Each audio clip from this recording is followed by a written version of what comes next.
What's up, y'all? This is Carla, aka Seela the Poet. How's everybody doing? What's going on? Happy Friday. I'm just here relaxing, maxing. It's been a minute since I've been on my channel. I've had a lot of things going on in my personal life. Um, let's just say I moved into a new place and I've been putting all my energy into mothering, mommyhood. I have two teenagers and I'm just trying to be the best single mom I could be. Um, my son has a chronic condition, so sometimes, I have to take him to the hospital and I have to take him to doctor's visits and specialists. But anyway, how's everybody doing? Um, in my state of New York, the COVID numbers are down. So, on a good note, um, I see that as a blessing, but we still have to continue to do our due diligence and take every precaution to remain safe. But anyway, so how's everybody doing?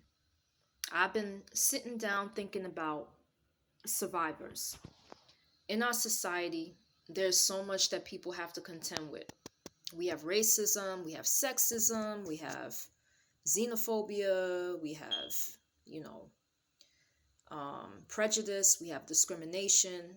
We have so many different types of things that cause obstacles for other people, and people are not treated equally in society. And as a result, some people have a more difficult time, just like, trying to build a stable life than others. There are some people that are privileged, while other people, are not privileged and they have to basically struggle. So I've been thinking a lot about that. Uh, I myself have been on a journey of deconstruction. Once I learned about Christian history and like some of the evil things that was done in the name of religion and some of the racism that has been taught in the name of religion, I decided to kind of divorce myself from the religious aspect and just focus on um, being a follower of Jesus Christ and basically working on my own personal relationship with God as opposed to the religious aspect. I've decided to divorce myself from it because there's just too much evil and there's just too much things that have been done in the name of God that are absolutely horrific, absolutely wrong. And I'm trying to reconcile all of that with what I've been learning about history. So my deconstruction process continues. Right now, I am reading an Ethiopian um, books of the Bible that were removed by the Protestant canon, and I find it to be a blessing. Um, they have the books of Esdras, they have the book of Sirach, they have the book of Wisdom, Maccabees, all these other different books. I think other people may call this the Apocrypha, but I guess different churches may call it by different things. But I've been reading it and I've been blessed by what I've been reading. Um, I, you know, I love it. I love what I'm reading and I love what I'm learning. I just see it kind of as a supplement, maybe to the Bible and to the historical books or whatever. Um, I've also been on a genealogy search. I decided to go back to ancestry.com as well as family search, just kind of looking for my ancestors and trying to connect with, the cultural aspect of who I am. So, for those people who don't know, I am Afro Latina. I am a Puerto Rican Jamaican of mixed heritage. I did a DNA test a couple of years ago and on myheritage.com, and it said that I am about 65% African and 40% something else. And, with a whole bunch of other different stuff. But I am proud of my African roots. Growing up, I grew up in Hollis, Queens, and I was around, black culture, black people. It was a mainly black neighborhood. I went to Catholic school, um, and there was nothing but black student body in my Catholic school. A lot of people were Haitian in my Catholic school. Big up to the Haitian community. And, those were my formative years, just being around, people of my own race and of my own color. And as I got older, I just started to kind of lean in toward learning about my Puerto Rican side. I would be visiting my abuela, my abuelo every 2 weeks because my dad had court ordered visits. And we would go over there and, they would be speaking Spanish, making Spanish food, and watching telenovelas. And, my grandfather would be playing dominoes and listening to salsa. So I kind of got, um, two cultures growing up. I kind of grew up in one culture. My grandmother, God rest her soul, she was an Americanized Jamaican. And my father's side, the grandparents there, they were Puerto Ricans. So, but I realized through my deconstruction process and my journey of just doing research and learning over the past 2.5 years that there's a lot, um, we as black people and as Africans, we don't know about ourselves.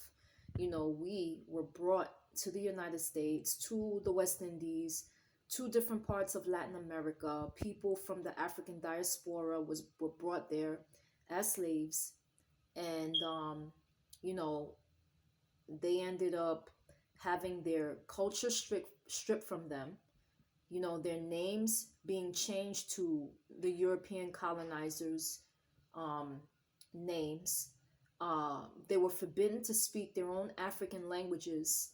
So there are parts of ourselves as African Americans or as Black people that we are mysterious, that we don't know. And there's parts of us, people like me, I seek to research and dig to find a way to connect with the parts of myself that were lost through colonization, through Europeanization, through all of that. And so that's been a journey for me, just kind of looking up my ancestors, looking up my relatives, seeing where they came from, seeing where they were born, learning what they did, what they were about.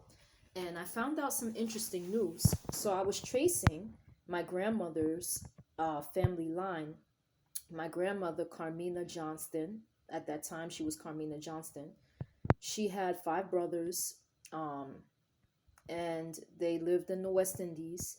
And I found out that one of her brothers was a human rights activist in Canada. And I recently got his book, and I'm just learning about him. I'm going to show y'all the book.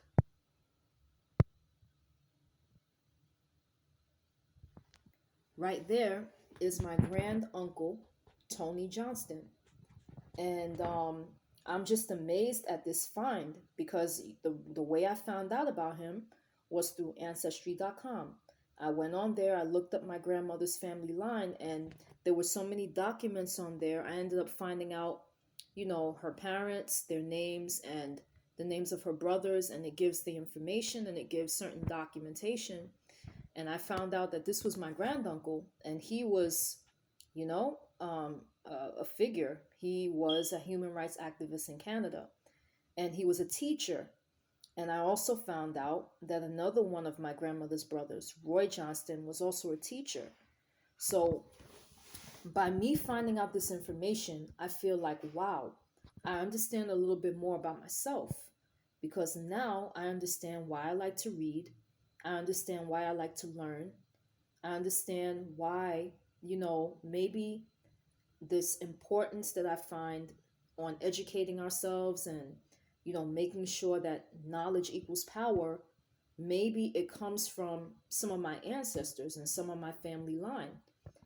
Two of my granduncles ended up being teachers. My grandmother, she, took a different path. She came here to the United States. She got married and, she had children. But just finding out that, I had two granduncles that were into education, and that, the other brothers, I believe, were also very, very smart. It just makes me feel kind of like connected to my peoples. Like, okay, now that I know who these people are and what they were about, I don't feel like everything so far was stolen from me. I found out, like, I feel like I'm reconnecting with that part of myself that might have been lost. So, yeah, it's just a really, really deep process for me. And I just wanted to share that with people. Um, I'm going to share a comment that was in my granduncle's book, that I find to be very, very, inspirational. It says here, in an unequal, dehumanizing, interdependent, and people interacting world, culture in its broadest sense becomes primary. It determines our attitudes, belief systems, and values, which in turn direct our choices. Understanding how we choose must therefore become a priority, especially in education. So, those were some of the words of my granduncle, Tony Johnston. And it's deep because the same stuff that he is concerned about and that he fought for while he was a human rights activist is like some of the same things that I talk about, that I try to educate people on online and stuff like that. So it's just very, very, interesting. And he was a Jamaican, that's the Jamaican side of my family. And I'm very proud of that. Um, so, other than that, I just want to say to everybody, the people that are going through obstacles, the people that are going through hardships, don't give up, man. Keep your head up, because trouble can't last always. And, life can sometimes bring about circumstances that you don't want and hardships, but it doesn't mean that it's going to always be that way. You know, the thing about life is that life is subject to change. So just because something is the way it is for a minute doesn't mean that it's going to always be that way. Life, there are the opportunities for change in life. So I just wanted to encourage somebody with those words. Don't give up. Keep your head up. If you feel like life is dragging you down and you feel like you can't get over water, you can't get over the wall, you know, go to God in prayer and just realize, sit down, analyze, think about the choices and the options you have before you, and you can find a way. You can find a way. There's always more than one solution to every problem. And that's all I want to say for now. But I just wanted to reconnect with the people on my channel. Um, if you feel what I'm saying, you can hit that like button. If you don't, you can hit the dislike button. And there'll be more content soon, now that everything is a little bit more settled. Peace.